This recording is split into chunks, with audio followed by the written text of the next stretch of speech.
This is McCook's Mr. Bill. It's an honor to have you here. My daughter, this last spring, gave me a lily, a start to a lily.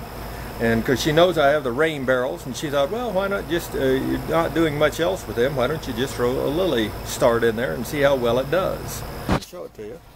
It took off, and I got my first flower from my lily pads and everything, and it's an enjoyable little plant to grow. No matter what you're wanting to grow, one of the major things you need is pollination. If bees are a little bit on the lacking side of this area, and you notice that the pollination isn't working very well, then you might have to help out. One of the ways is, of course, with a paintbrush.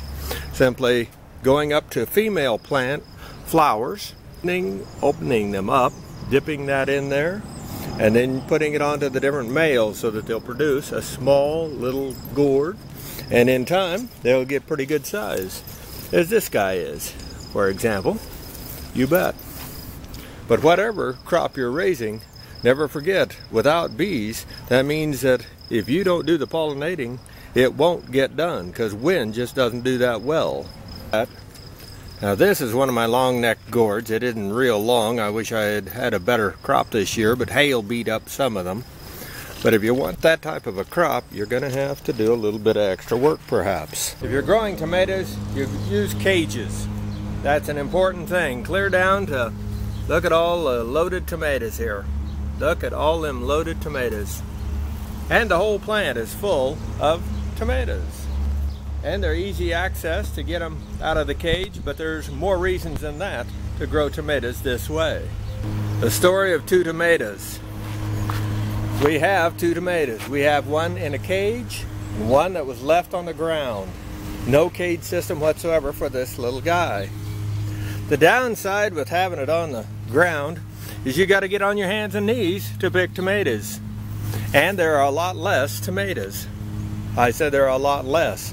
Plus you also have grasses growing up through it. It's a lot harder to keep it neat and clean. And with just a basic stand back and look, you'd think it was just a weedy area that you hadn't cleaned up, giving a neighbor a reason to be testy with you, or perhaps the city, you know, to write you up, even fine you. That's the reason not to have. Lack of production, harder to work with, and it looks less attractive. Now we get over here to the tomato cage, 6 foot tall, good sturdy tomatoes. You just simply can pick them so easily, and they're all over the place, giant, beautiful tomatoes. And the cage system allows it to breathe and be healthier. It allows the world to see a nice, clean plant so that they're not thinking that you've just got a weed patch. Things like that are very important. The two stories. You can have one on the ground or you can have one in the cage. It's your choice. But if you keep it in a cage, it's going to be clean and make it a lot easier for the rest of us to continue to garden when there is a dark side out there wanting to take that right away from you.